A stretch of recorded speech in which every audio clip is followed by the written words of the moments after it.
So today I want to finish up on talking about NP-completeness and then get back actually to approximations and how we deal with the fact that most of the problems of interest are NP-complete. Despite all the wonderful algorithms we've seen that are polynomial time, most of the typical problems that you're likely to think of are going to be NP-complete. Okay, so again, the main story about NP-completeness is that either all problems in NP can be solved in polynomial time, or no NP-complete problem can be solved in polynomial time. And for additional emphasis, let me just add, although it follows from this, that either all NP-complete problems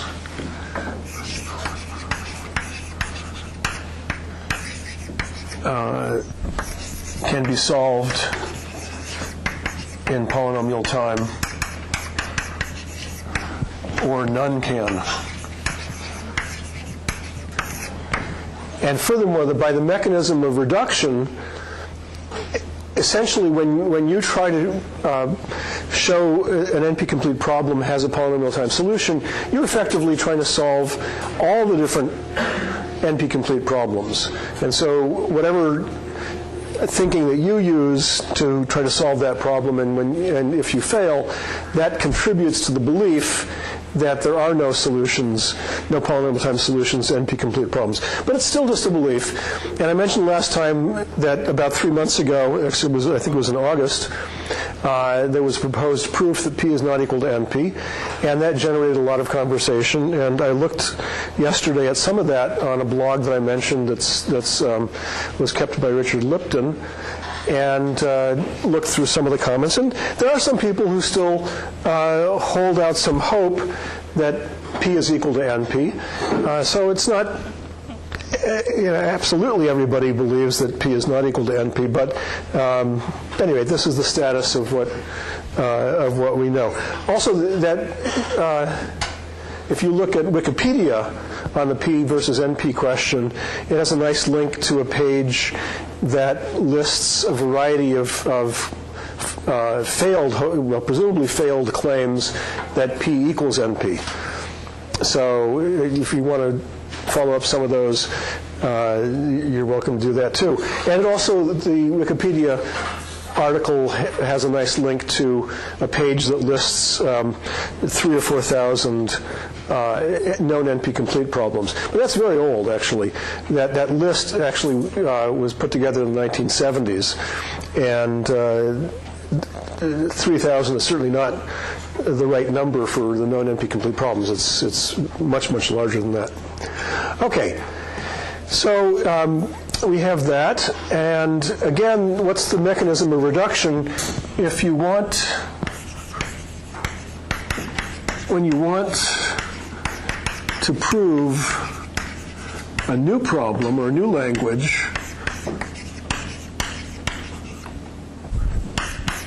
Y is NP-complete, then you find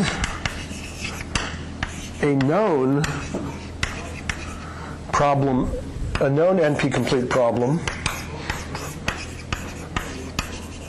X, and constructively show, and this is where your work is done, that X reduces to Y, polynomial time reduction of X to Y. And so this is what takes your creativity and work. And we've seen two reductions in this class. We've seen that independent set reduces to vertex cover. Well, we've seen vertex cover reduces to independent set. So that's two. We also saw that 3-sat reduces to vertex cover. So we've seen some reductions, and you have another one on your homework. So through that small repertoire of reductions, you get a sense of what they are and what's involved in proving a reduction. And remember, you have to show that you can take in any instance of x, transform it in polynomial time to an instance of y, such that the answer to the decision question about y, the yes-no answer, can be used to answer the yes-no answer about x in both directions, that when the answer comes out here, yes, well, let's say that yes implies yes. In some reductions, the yes here might imply a no there, and the no here implies a yes there. But if you had a reduction like that, you could always add on another little piece of the algorithm at the end, which flipped them. So you can say yes implies yes, no implies no. But you have to prove both of these, that when this says yes to the problem in y, then the answer to the problem in x really was yes. And similarly, when the answer to y is no, then the answer to x is no. You have to prove both of those to show that the reduction works appropriately. And that your entire work is, this is polynomial time, and then whatever you do in here is polynomial time too.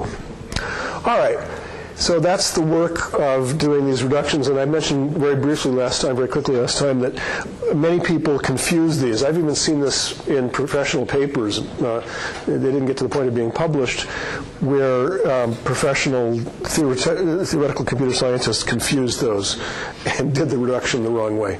Okay, reduced the unknown question to the NP-complete problem, okay, and claimed that that was a proof of NP-completeness. So, maintain, keep that clear. All right, let me introduce one more term. Sometimes you see people talk about NP-hard problems. In fact, that's more common than the term of NP-complete.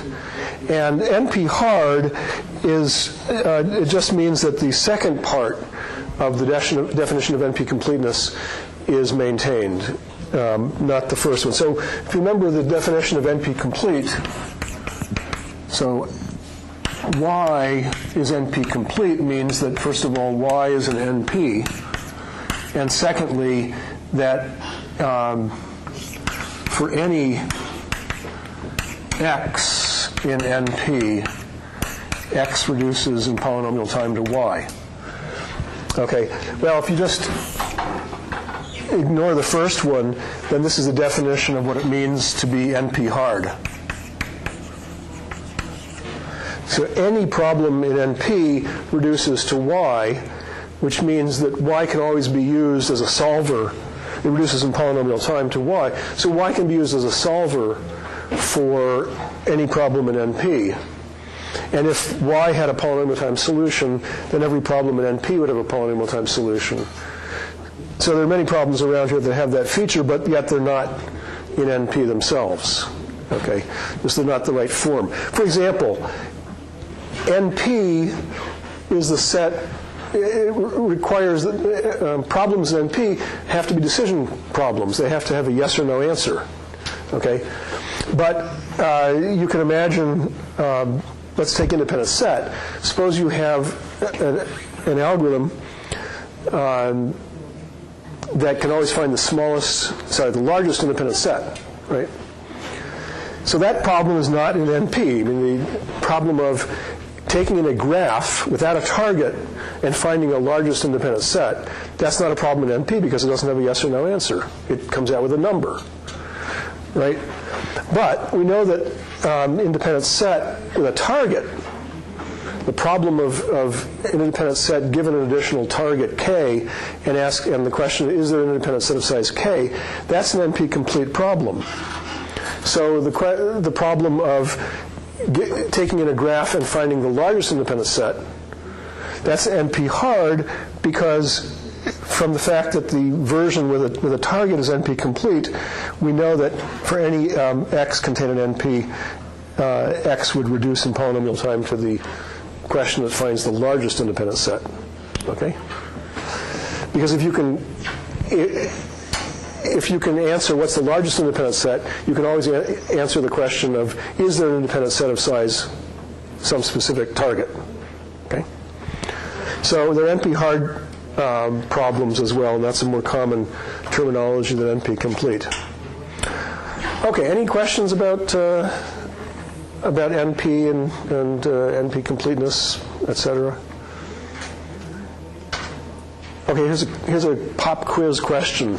You don't have to answer this, but you don't have to take out a piece of paper. But sometimes I hear people talk about, oh, this problem is very hard. It's actually in that horrible class NP.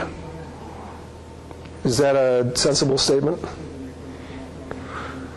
No, because, again, being an NP is no big deal. It doesn't say very much at all about whether it's a horrible problem, hard to solve, or maybe trivial to solve. Okay? P is contained in NP, and there are lots of trivial problems in P. All right? So being an NP is not the same thing as being NP-complete. Here's another one. I've heard somebody say, they say, oh, you know, those computer scientists get all this attention, and there's this $1 million prize and all that stuff for this thing called NP-completeness. That's all garbage. That NP-completeness just says that if you have a problem where there's an exponential number of potential solutions, you can't solve that problem except by looking through all those potential solutions. And clearly it's going to take you exponential time. So what's the big deal about all this stuff? I mean, those guys must be really slow to think that's a profound comment. What's your reaction to that one? Did anybody actually understand what I said? Yeah? I would think that even though you might have a really slow algorithm, that you could find an answer without looking at every solution. Okay. Do we know examples, problems that, do we know algorithms that find answers faster than by looking at all the possible solutions?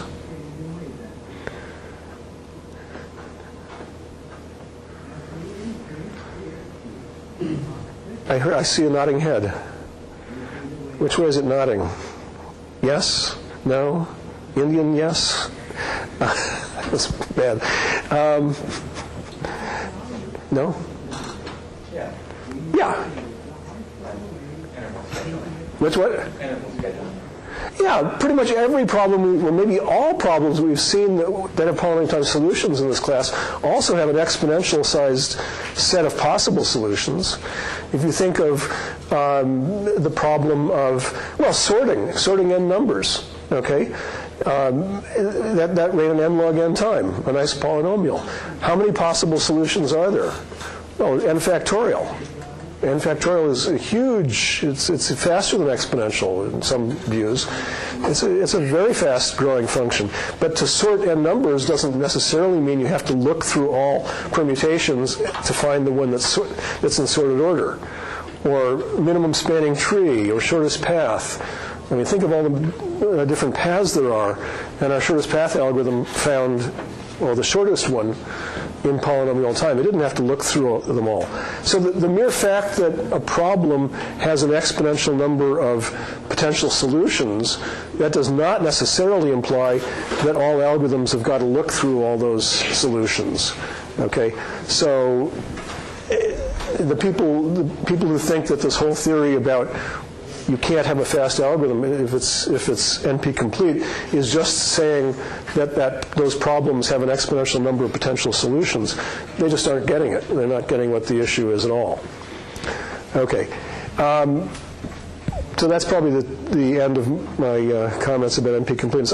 I like to ask questions of that kind of non-technical nature on exams, like the question, what's this class really about?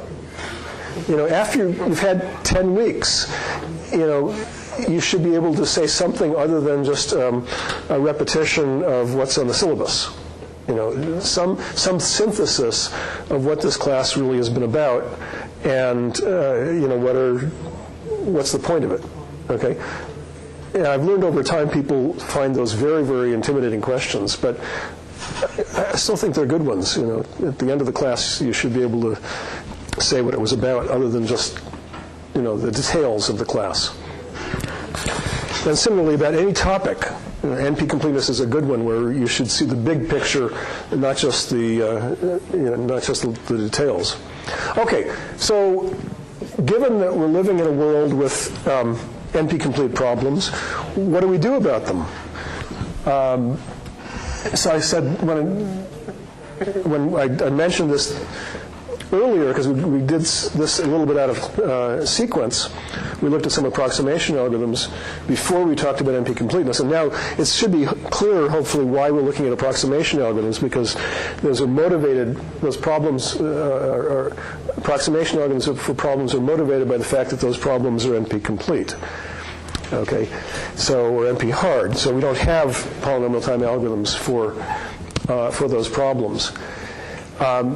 So what do we do about it? Well, one possibility is just to give up. And if you can cherry pick what problems you're going to work on, then you try to find the ones you can solve. But, you can make a whole career that way, just solving the good ones. But you can't always do that. So there are various approaches. Basically, we want to relax some of the requirements. Well, the requirements of always being, your solution should be deterministic, always correct,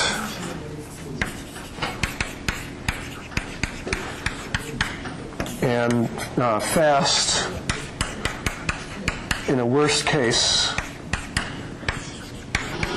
sense. And this is usually interpreted as the algorithm running time should be bounded by a polynomial function.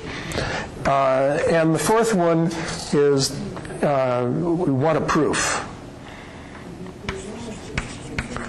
We want proofs of these properties.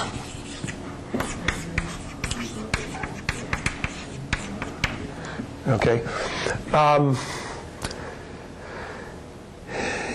And this is always correct on all input. And fast in the worst case sense on all input and all input sizes. So there are various different combinations of things that we give up on in addressing questions that are NP-complete. And we've seen a couple of examples already. For always correct on all input, what have we seen that relaxes that requirement? Approximation algorithms. Which one? Approximation algorithms. Approximation algorithms, but for which problems? One was vertex cover, and I think Rob did that on a lecture that I was gone, and then I did one, but I don't remember what it was. Determining centers per site. Which one? Determining centers per site. Oh, yeah, the center question, right. Okay, we never did mention that was NP-complete, but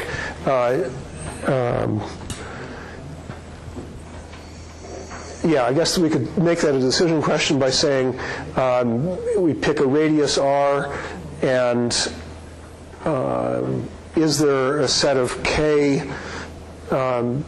centers that we can pick so that everything is within a radius R, or we could turn it the other way around. At any rate, you have the two parameters R and K, and you can certainly form decision questions like that.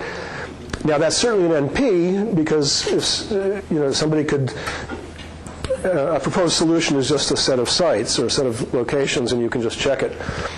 Whether it's NP-complete, I don't know, it probably is, yeah. But anyway, that was an approximation algorithm, because whether it's NP-complete or not, the algorithm got within a factor of 2 of what the optimal was, and we were able to prove that. Okay, so always correct, we've relaxed that one on vertex cover and center. Fast in worst case on all input. Okay, now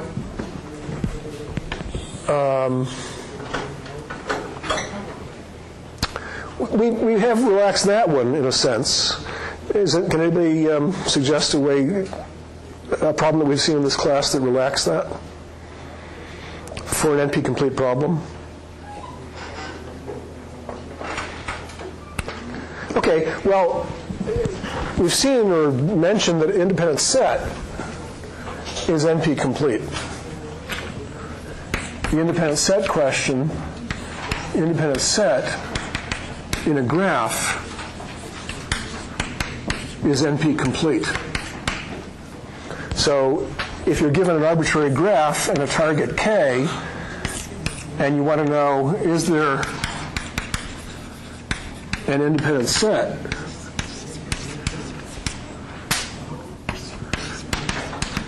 of size K, that's an NP-complete problem. It's defined on the set of all graphs. There's no restriction on what kind of graphs might be input to this problem. But if we do restrict the set of graphs that can be input to this problem, then we might have a polynomial time algorithm. Okay? So does that remind anybody of anything? Didn't you have a homework question? Yeah. Yeah, in a homework question, we had the independent set problem restricted to a tree, or to trees. So the set of all trees is a subset of the set of all graphs. So this is the independent set problem, but it's restricted. The set of graphs is smaller. And we had an algorithm then. The algorithm actually found the largest independent set in, who remembers the time bound?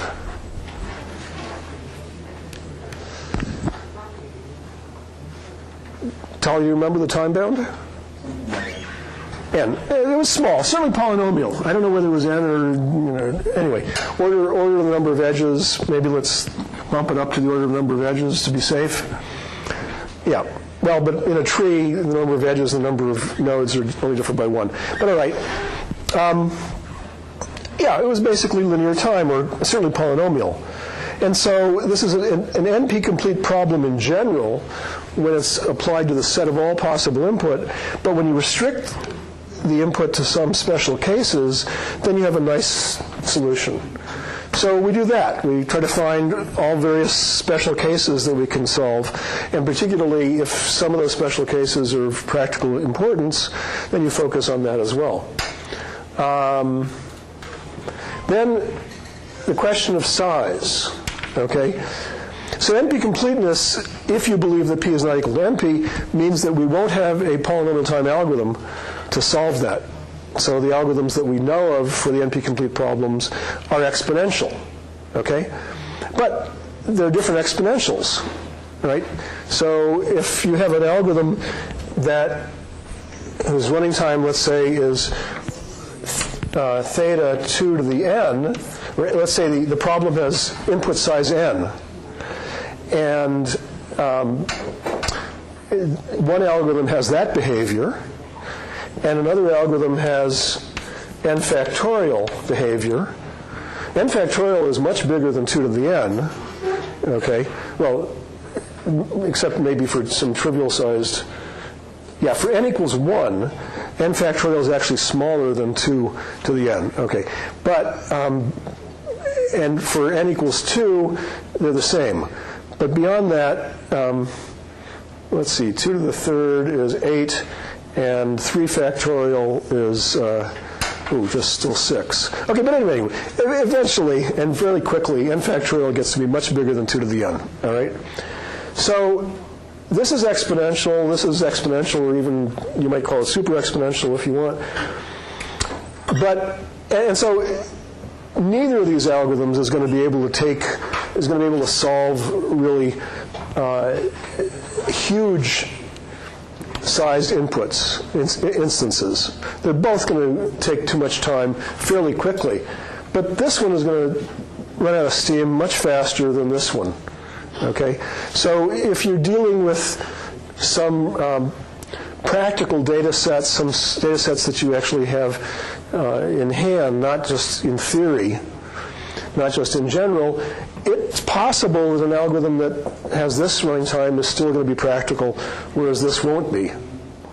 And so if you can achieve this kind of reduction, that's an accomplishment and something of some practical importance. Sometimes people are able to even make this kind of improvement. So in the exponent, instead of an n, it's n over 2. Okay? So there are results like that. And I think I'll try to show you one. I have enough time for that. So probably everybody's heard of the traveling salesman problem.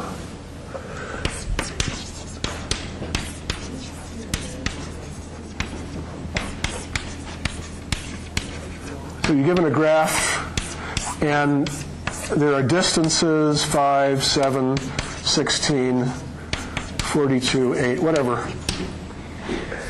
And a traveling salesman starts someplace, has to visit each one of the cities. Each one of the nodes here is a city. Lots of choices for how to do it. 2, 4, 6, 8, etc. Has to visit every city once, and, well, in one variation of this, come back to the starting place. In other variations, you can end at some other place, but you have to visit every city once. So visit each city once.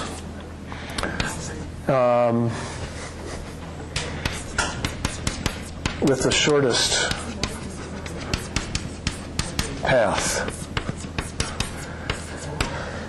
Now, there are variations in this. One is you visit exactly once. One is you visit at least once. Okay.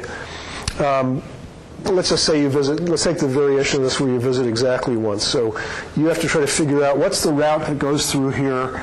Let's say we start here, goes through every city, and among all the possible routes that do that, what's the one that minimizes the total edge distance, the sum of those distances on the edges?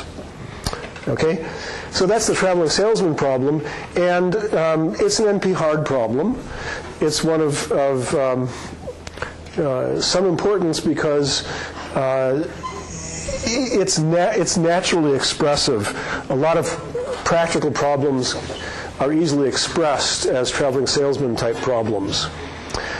I'm going to hold that thought for a moment. I'm going to digress. Another good exam type question is if I say one NP-complete problem is particularly important because it expresses more questions, it can express more questions in NP than other NP-complete problems. So this NP-hard problem, traveling salesman, is particularly important in practice because lots of problems in NP get expressed nicely as traveling salesman problems. Okay? But suppose I strengthened that and said traveling salesman can express many more problems than other random NP-complete problems. What's your reaction to that statement? I see head bobbling in the back.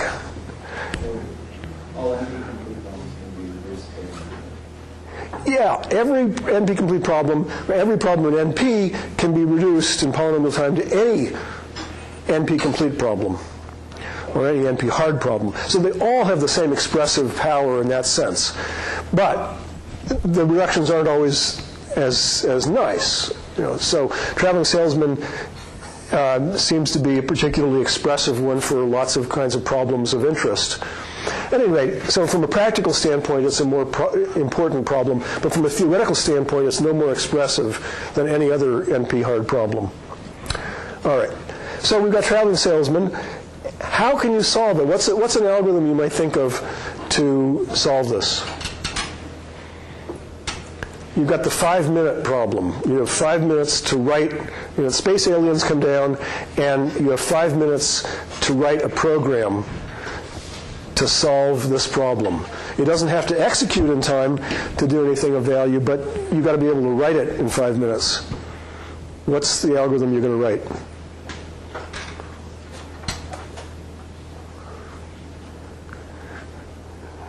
I hope those space aliens aren't coming. Yeah. Test every path and compare them all. Okay, try every path. And what does it mean to try every path? Can you be a little more specific? How do you try every path? Yeah. Either just depth first search through the whole graph, or... That doesn't sound very specific. I don't know how you translate that to a program.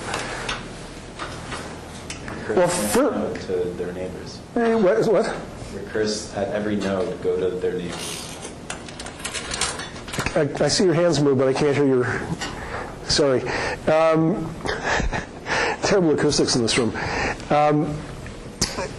Okay, you could certainly generate all n factorials if there are n cities. Okay, so one approach is generate all n factorial permutations of the n cities. And for each permutation, that gives you an ordering of the cities. You can just check whether that's even a feasible path. For example, in this little example, you might have a permutation that says from here, go directly to there. Well, there is no edge that goes directly to there, so that's a permutation that wouldn't even work as a path. But if you have a permutation that actually specifies a path, and of course it goes through every city because it's all n factorial permutations, you can add up what the total distance is, and that's a candidate. After you've looked through all n factorial permutations, you'll have found the smallest one. Yeah? You never actually said that you can't visit the same city twice. Yeah, in the version this is the version where you can't go to the same city twice. So when you have n factorial permutations, when you're looking at permutations, you're only going to each city once. Okay, so each permutation solves the problem of going to each city exactly once. And that gives you the, if you did that, you'd certainly find the solution. Now, okay, I don't know whether in 5 minutes you can figure out how to generate all n factorial permutations, but this is certainly a very straightforward way of doing things. The problem is that you're generating all n factorial permutations, and that's not polynomial. And, well, we don't expect to find a polynomial time solution to this because it's an NP-hard problem. But if we could get one that was 2 to the n, that would certainly be better than n factorial. Okay? So let me quickly show you a solution to Traveling Salesman whose running time is basically 2 to the n, not n factorial. So it's going to be dynamic programming. Okay, dynamic programming solution. And so TSP of x AB, what does this mean? This is the shortest TSP path that starts at A, ends at B,